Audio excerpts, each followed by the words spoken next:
Selamat malam sahabat Rema. Sebelum beristirahat, mari kita merenungkan kembali firman Tuhan yang saya berikan judulnya Realita dan Harapan.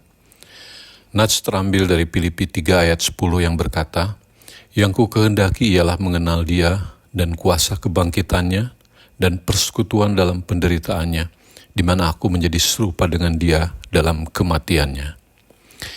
Hari ini kita bersama merayakan Paskah yang merupakan hari raya terpenting dalam kehidupan kekristenan kita. Merayakan kebangkitan Yesus Kristus dari kematian, kebangkitan yang akan menjadi landasan pondasi iman setiap kita. Kebangkitan yang menjadi lambang kehidupan baru dan pembaharuan, yang menandakan kemenangan atas maut, dosa dan kematian, serta janji kehidupan yang kekal bagi setiap kita.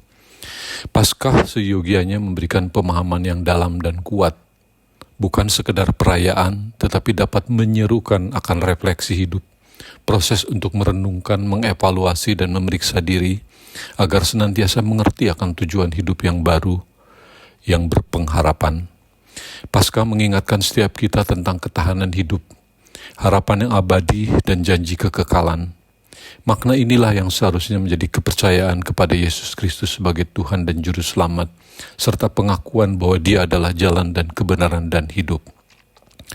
Pengenalan yang dalam serta hidup mengalami Kristus yang akan membuat kita tetap teguh di dalam iman di setiap musim kehidupan kita, bahkan yang dikatakan sebagai penderitaan sekalipun.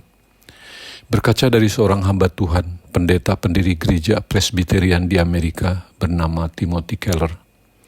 Dalam perjalanan pelayanan hidupnya, ia tetap teguh setia dalam mengiring dan melayani Tuhan, sekalipun sakit penyakit dialaminya yang bisa mengancam hidupnya. Di masa hidupnya di usia 50 tahun, ia mengidap kanker tiroid, sakit yang ganas. Di waktu yang lain ia mengalami infeksi usus, bahkan divonis mengidap kanker pankreas stadium 4, jenis-jenis penyakit yang bisa saja sejak muda bisa merenggut hidupnya.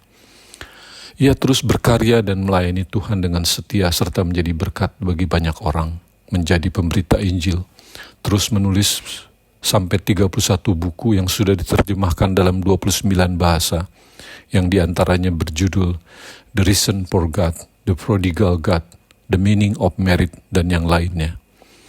Timothy Keller berperan penting dalam mendirikan 1000 gereja di 150 kota. Ia berpulang pada usia 73 tahun. Mantan Presiden Amerika yang ke-43, George Walker Bush, sangat mengaguminya dan mengatakan bahwa Dr. Timothy Keller adalah seorang pembangun gereja yang hebat, penulis produktif, dan filsuf yang mendalam. Dan saya salah satu dari banyak orang yang beruntung telah belajar dari ajaran Timothy Keller dan memperoleh manfaat dari belas kasihnya. Sungguh dapat diteladani, di tengah penderitaannya ia seorang yang teguh dalam iman, taat dan konsisten, tetap berkarya, setia mengiring serta melayani Tuhan. Dalam pemahaman serta keyakinannya akan makna Paskah, beliau mengatakan bahwa kebangkitan Kristus tidak hanya memberikan pengharapan akan masa depan, tetapi juga memberikan kekuatan untuk menghadapi pergumulan saat ini. Amin. Mari kita berdoa.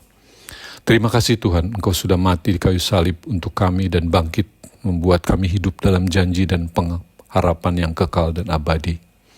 Sebentar kami akan beristirahat dalam damai sejahtera Tuhan. Terima kasih Tuhan, segala pujian, hormat, serta kemuliaan hanya bagi Tuhan. Di dalam nama Tuhan Yesus kami berdoa dan mengucapkan syukur. Amin. Selamat malam sahabat Rema, selamat beristirahat. Tuhan Yesus memberkati.